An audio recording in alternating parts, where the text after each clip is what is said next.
Hello everyone, welcome to our online CG Public School classes, and in today's lecture we shall cover a few topics under chapter number 4, that is planning.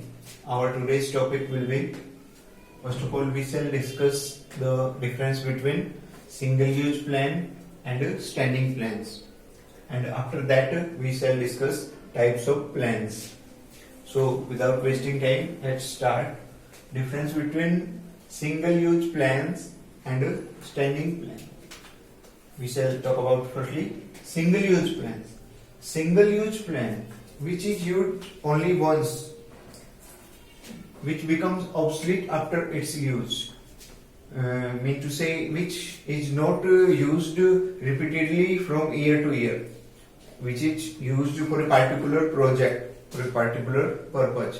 After that it becomes obsolete, बेकार हो जाता है एक बार use करने के बाद, तो उसको हम सिंगल यूज प्लान बोलते हैं. नाम से ही पता चल रहा है, सिंगल यूज, एक बार ही उसका यूज करते हैं, तो that is single use plan. Let's study more. Single use plans are formulated to achieve a particular और यूनिक टारगेट. उसी पार्टिकुलर सिचुएशन को, टारगेट को उसके लिए बनाया जाता है. After achieving that target the plan becomes useless. तो वो टारगेट पूरा होने के बाद यूजलेस हो जाता है, वो अगले किसी और टारगेट के लिए नया प्लान दोबारा से बनेगा. सो एक बार के लिए यूज होता है. Single use plans includes budgets, programmes, projects. तो बजट हम बनाएंगे तो वो same year to year use तो नहीं हो सकता, तो हर साल नया बजट बनता है. ऐसे ही प्रोग्राम कोई बनेगा तो वो हर सिचुएशन के लिए अलग से प्रोग्राम बनेगा. प्रोजेक्ट भी पर्टिकुलर सेपरेटली प्रोजेक्ट्स बनेंगे, वो प्रोजेक्ट पूरा होते ही अगले और नया प्रोजेक्ट बनेगा. So single use plan single time use होता है, ये repeatedly year to year use नहीं होता. So that is single use plan. And standing plans. Standing plan is that plan which can be used repeatedly. It can be used from year to year as it is. So that is known as standing plan. Let's discuss it more. Standing plans are formulated to deal with a situation that occur again and again. तो ऐसी कोई situation, कोई घटना जो बार बार repeat होती है, repeated जो activities हैं उनके लिए स्टैंडिंग प्लान बना देते हैं. वही ईयर टू ईयर चलते रहते हैं, थोड़ी बहुत चेंजेस उसमें कर सकते हैं, बट मेन प्लान वही रहता है. तो standing plans are formulated to deal with situations that occur again and again. Standing plans are made once but are modified from time to time. बना एक बार दिए जाते हैं ये, बट थोड़ी बहुत मॉडिफिकेशन, कोई चेंज वगैरह इसमें टाइम टू टाइम जरूर होते रहते हैं. बट पूरा प्लान नहीं चेंज होता, थोड़े बहुत चेंजेस उसमें कर सकते हैं, पूरा प्लान नहीं होता, तो उसको हम स्टैंडिंग प्लान बोलेंगे. एज इट इज चलता रहता है वो. Standing plan includes policies. एक बार पॉलिसी बना दी तो वो ईयर टू ईयर थोड़ा बहुत चेंज करके चलती रहती है. प्रोसीजर भी किसी चीज का ईयर टू ईयर फॉलो हो सकता है. मेथड भी, रूल्स भी फॉलो हो सकते हैं year to year. So that is standing plan. Now we shall discuss the types of plans.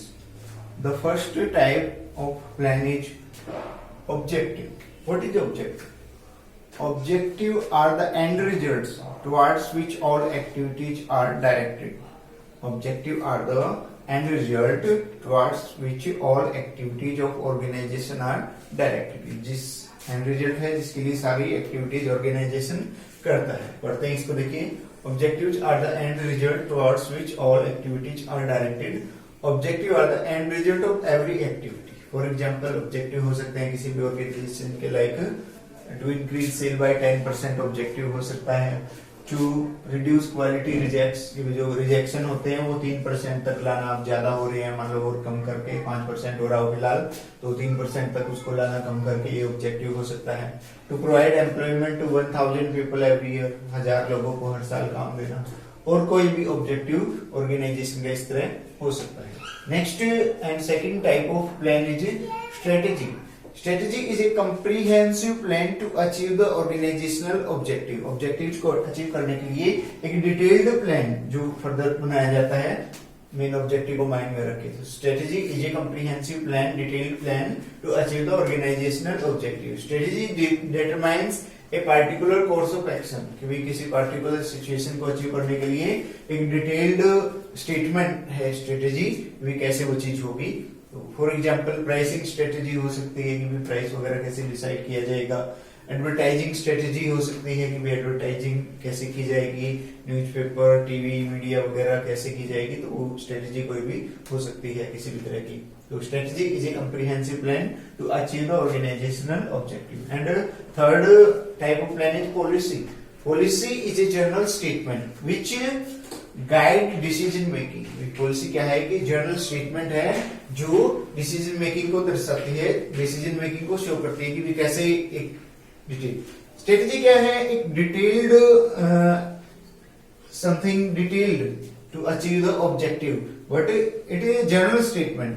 Like हमने डिसाइड कर दिया कि भी नो क्रेडिट सेल या only cash sale will be there, तो वो क्या है? वो पॉलिसी है। प्रॉब्लम आएगी जब केस स्टडीज आएंगी, केस देगा वो और पूछेगा कि भी ये टाइप ऑफ प्लान कौन सा है, तो वो दोनों तरफ इशारा जाएगा कई केसेस में, तो इनका अच्छे से पता होना जरूरी है, तभी आप आइडेंटिफाई कर पाओगे कि वेदर दैट इज स्ट्रेटेजी और पॉलिसी। पॉलिसी एक छोटी सी बात है, जनरल सी बात है, बस जनरल स्टेटमेंट है, वो थोड़ा डिटेल्ड है। प्राइसिंग स्ट्रेटेजी, एडवर्टाइजिंग स्ट्रेटेजी वगैरह, तो वो डिटेल्ड चीज उसमें कुछ ना कुछ नजर आ रही है। ये एक जनरली मोटी सी बात है बस। तो लाइक हो सकती है कि भाई पॉलिसी हो सकती है we only experienced candidate will be hired, छोटी सी बात है बस, कोई ज्यादा डिटेल्ड वो नहीं है इसमें। तो इस तरह हम दोनों को डिफरेंशिएट कर सकते हैं मेनली कि भाई एक जनरल सी बात कोई दिख रही हो तो वो पॉलिसी होगी, और डिटेल्ड कोई चीज है तो वो स्ट्रेटेजी होगी। तो पढ़ते हैं इसको, देखिए। Policy is a general statement which guide decision making. For example, a school's policy may be to give admissions to only those students who scored more than 60% marks. तो एडमिशन दे सकता है, ये पॉलिसी हो सकती है कि भी 60% से ऊपर जो स्कोर किया है उन्हीं को एडमिशन देंगे, तो वो पॉलिसी हो गई। और भी हो सकती है, शॉपकीपर की पॉलिसी हो सकती है नो क्रेडिट सेल या only cash cell. A company's policy may be only trained employees will be hired या only experienced candidates will be hired. तो ये पॉलिसी हो गई, general statement which guide decision making. Next type of plan, that is fourth type, is procedure. Procedure are step by step way of doing a job. कोई भी काम करने का एक स्टेप वाइज स्टेप जो तरीका है उसको हम प्रोसीजर बोलते हैं। स्टेप्स बोल सकते हैं हम, किसी भी काम को करने के जो स्टेप्स हैं उनको हम प्रोसीजर्स बोलते हैं, प्रोसीजर बोलते हैं। फॉर एग्जांपल, एडमिशन प्रोसीजर हो सकता है किसी स्कूल का, like setting A file for application, एक फाइल बनाना एप्लीकेशन रखने के लिए, getting field forms from students and putting that in file हो सकता है second step.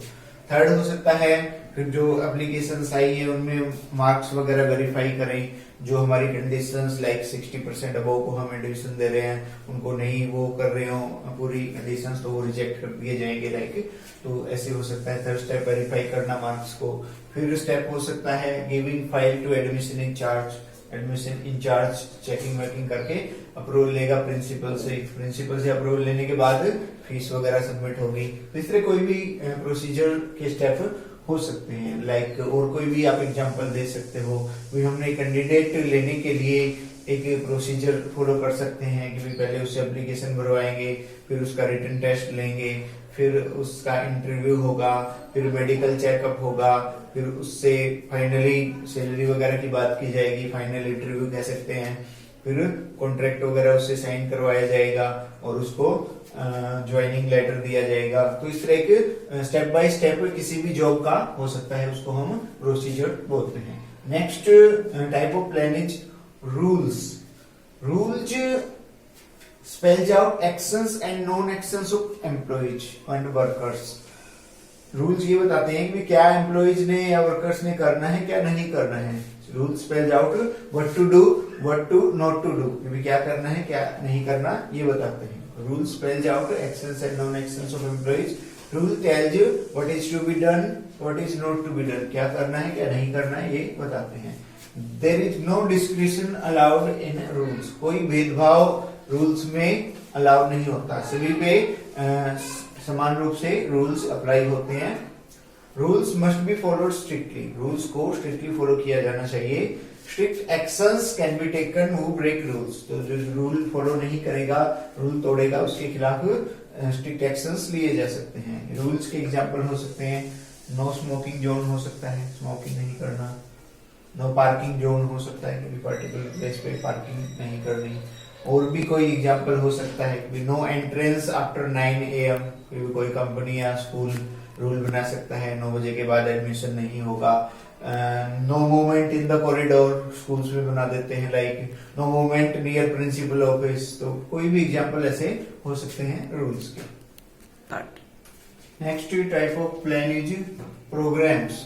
Programmes are the combination of all the types of plan we have discussed earlier, जो हमने पहले डिस्कस किए, ऑब्जेक्टिव, रूल्स, पॉलिसी, स्ट्रेटेजी वगैरह। तो उन सभी के कॉम्बिनेशन को प्रोग्राम बोलते हैं। So programs are the combination of objectives, strategies, policies, procedures and rules. All these plans together make a program. सभी मिलके प्रोग्राम बनाते हैं, तो इनके कॉम्बिनेशन को प्रोग्राम बोलते हैं।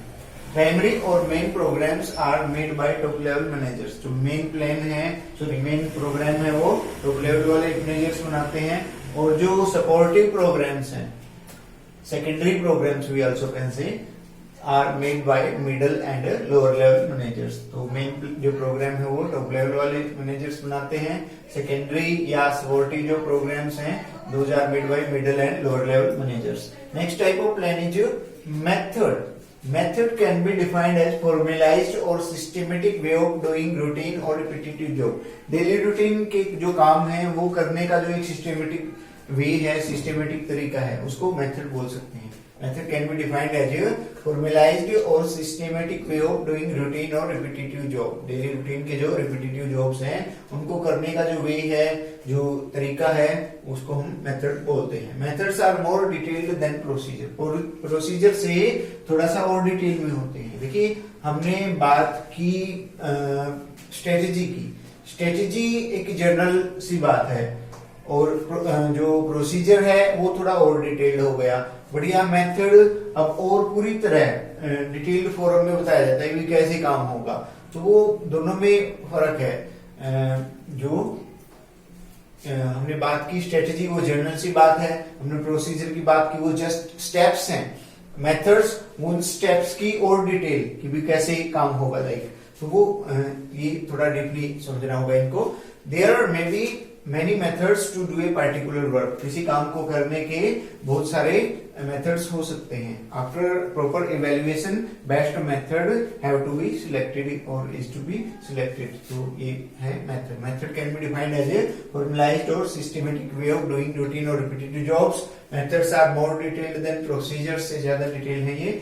There may be many methods to do a particular work. After evaluation, best method is selected. तो कई तरीके हो सकते हैं, उनमें से इवेल्युएशन करके बेस्ट जो तरीका है, मेथड है, वो फाइंड आउट किया जाता है, सिलेक्ट किया जाता है। And the last type of plan is budget.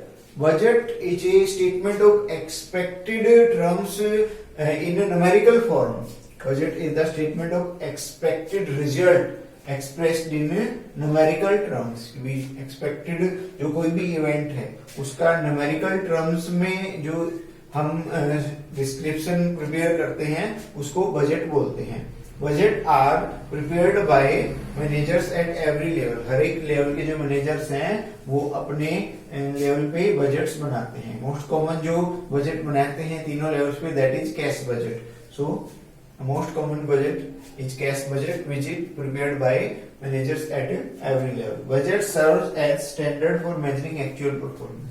हमने पहले अंदाजा लगाया कि कितना कहाँ खर्चा होगा, फिर एक्चुअल जो हमारे एक्सपेंसेस होंगे, तो वो कंपैरिजन का भी काम करता है, कंपेयर करने का भी काम करता है। हमारा जो बजट है एक्चुअल बाद में जो परफॉर्मेंस आती है उससे। So budget is the statement of expected result expressed in numerical terms. Budget are prepared by managers at every level. Most common जो बजट है वो कैश बजट है, that is prepared by all the managers at all the levels, and budget serves as standard for measuring actual performance. Thank you very much.